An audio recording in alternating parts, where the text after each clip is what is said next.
So when that feeling comes up, it's okay to feel it. And when you don't resist it and let yourself feel it, you move through it. So it actually is a movement to a state back into wholeness. Yeah, like you said, you have to move through the feeling of dualistic separation to get to the wholeness, because when you speed it up really fast, then you become whole. Absolutely. You speed up the night and day, it becomes really whole. Yeah, that's beautiful how we are evolving at this time, and the universe is working perfectly. You know, someone described it as clackety-clack. It's like, you know, we're experiencing all this turbulence because the universe is changing gears like on a bicycle, and once the clackety-clack goes, then it's going to smooth out. So if we can just kind of get through this little rough spot here. Well, you know, evolution is something that we really have no context for. I mean, we write books and have teachers and have schools, and we try to understand it from many perspectives, whether it's a fundamentalist religion perspective or a highly scientific Darwinian perspective. But we really don't understand.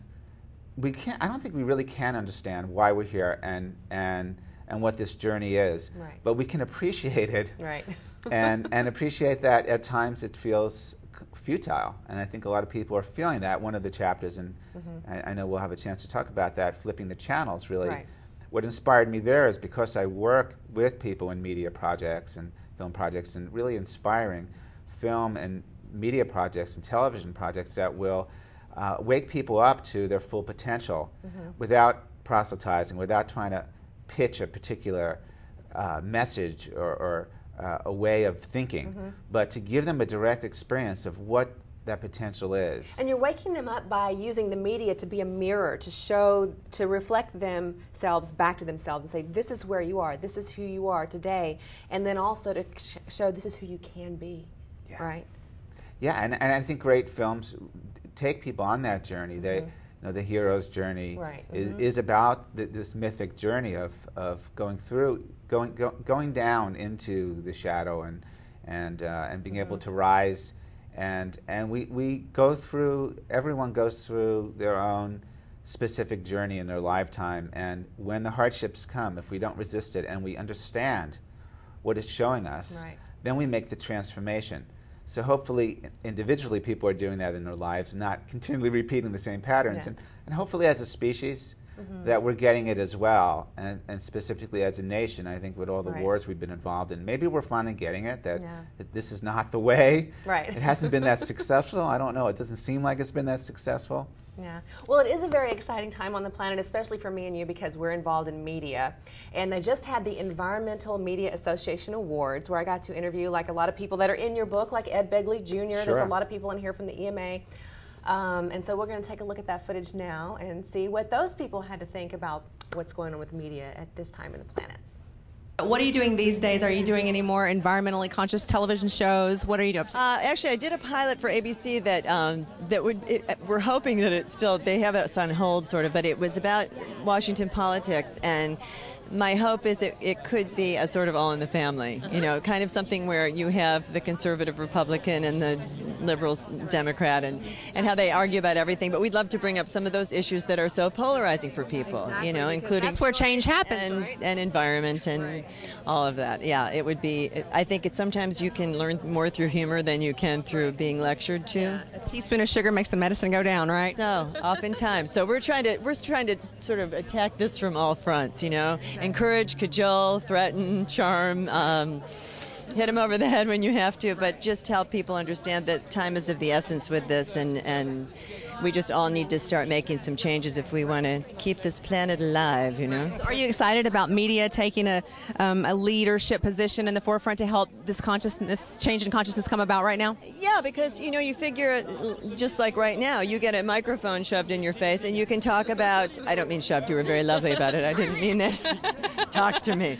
But when you're given this forum to like express your feelings, why not make it about something that you actually care about, and that might, maybe somebody out there would say, oh, I didn't know she did that. Maybe I'm going to try that too. So it just seems like a great opportunity, and instead of just wasting it talking about your clothes, which fun as that can be, there are some other issues kind of would be nice. We get to talk about more than who we're wearing. We get to talk about who we are these days, right? Yeah, a little bit. And I think that Hollywood is deepening. Who knew? Yeah, I think there have always been people who were, very thoughtful and very conscious. There certainly are, and you'll see a lot about tonight.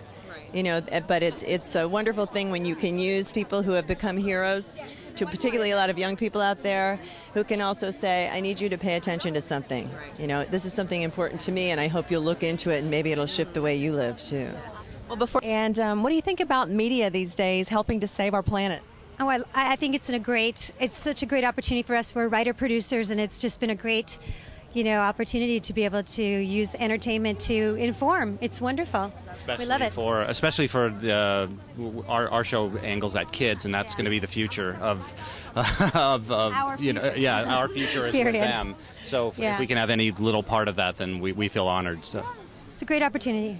So tell me a little bit more about your show. Is it new, and what's it called, and what's the main message behind it? Right. This is our second season. It's Cake. It's all about reusing, recycling, and taking things and making them new. So nothing old is thrown out. Everything old is new again. It's a sitcom / craft show. It's on CBS Saturday morning.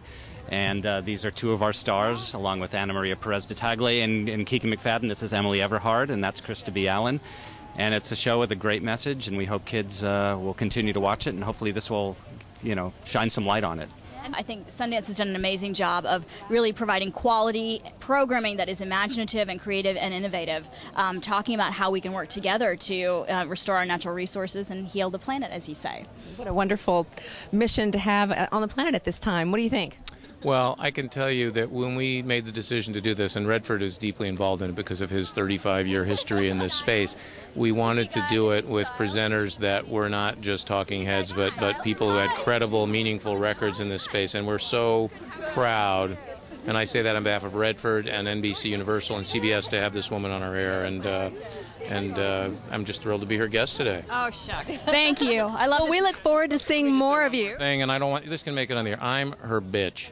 So, okay? I'm her green bitch. I think my cameraman understands what you're talking about. What wonderful things are you doing for our planet? Oh, golly. Well, I'm just telling those girls I've been doing this for 35 years now, before my children were born, working on recycling. And I was just in Washington with Union of Concerned Scientists lobbying for the... for better mileage, for trying to get senators and reps on board and that's been very exciting to go to Washington, and just belong to a lot of groups that we're trying to get rid of plastic bags, plastic bottles, trying to get people to recycle more and more, and just a little bit of everything. Well, what do you think about this time on our planet, how media and films and television are coming forward to help spread the message? Oh, well, I thank goodness for Al Gore and his push. He's made it a sexy issue finally. Right. And so many stars have lent their names, and that helps. It's really great to see it finally coming into the place it belongs, I think. We're trying to do things to save the world. What about you? What are you doing to save the world these days? To leave it a better place, and we feel that success unshared is failure, so we're doing our part. We're just basically, as I've said to Diana, bikers that did good, but we also have to give back, and we're here supporting the whole event. All right, wonderful. Anything else you'd like to share with us? This is great. I'm happy to be here. Yeah, happy to be here on the green carpet tonight, right? Really, thanks. And on your own shows, do you have messages for people at home to help them learn to be more conscious about the environment? Not yet. But after today, whoa, my life is going to change. I'm going to wake up in the morning and be a different woman. Right. Well, isn't that great? She's being inspired as we speak. Yes. I came here black, I'm going to go home green.